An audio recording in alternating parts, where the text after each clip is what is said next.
Hello mga kamag-anak, good morning sa inyong lahat. So ngayong araw nga ay nandito tayo sa Tumana sa pitas ng mais. So ayun, makikita nyo mga kamag-anak, may nagkakarga pa ng mais dun sa may kariton dito sa aking likod. At ito nga mga kamag-anak yung puno ng mais na hinarbis ngayon, no? So kung makikita nyo mga kamag-anak, halos hanggang dibdib ko lang siya. So kaya hindi nakalaki yung mga bunga.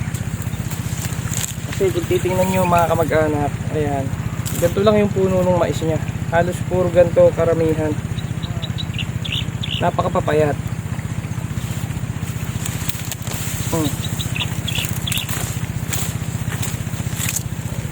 Yan.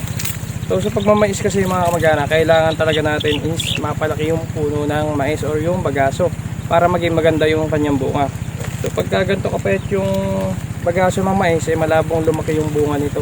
Bago nga tayo pumunta sa Tumana mga kamag-anak, ay dumaan muna tayo dito sa ponduhan. Dito nga mga kamag-anak ay nakita natin na maliliit yung mais na hina-harvest ngayon. So makikita nyo yan yung naka-blue, lahat nung nandun sa likod niya, yun na yung mga tersera at saka mga talsik. Kung makikita nyo mga kamag-anak na konti lang yung malalaki. Mas maraming nakuhang talsik, reject at buraot mga kamag-anak, kaya naman na-curious ako kung bakit ganito yung naging itsura ng mais. Kaya naman ang ginawa ko mga kamag-anak ay pumunta ako dun sa may Tumana, kung mga hindi natin nabisita bago pitasin, sinadya ko na talagang punta.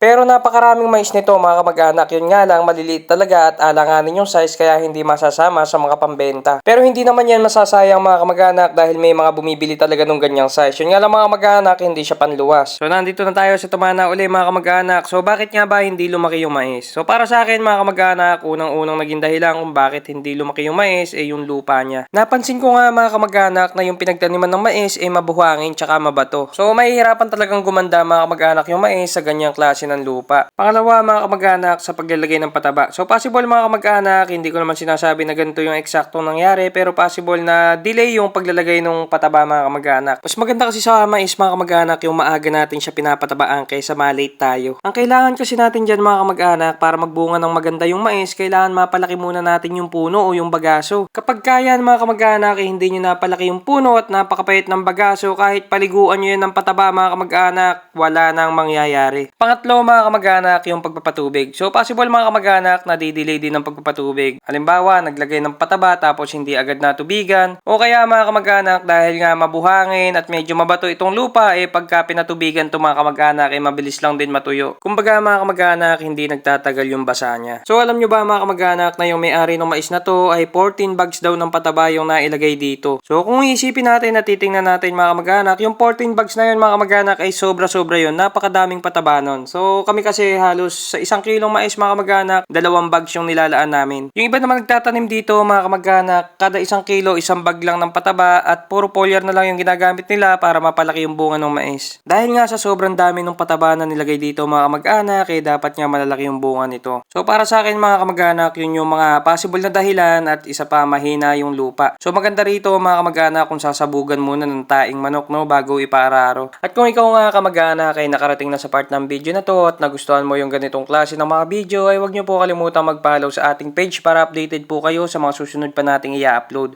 Maraming salamat po mga kamag-anak. Paalam!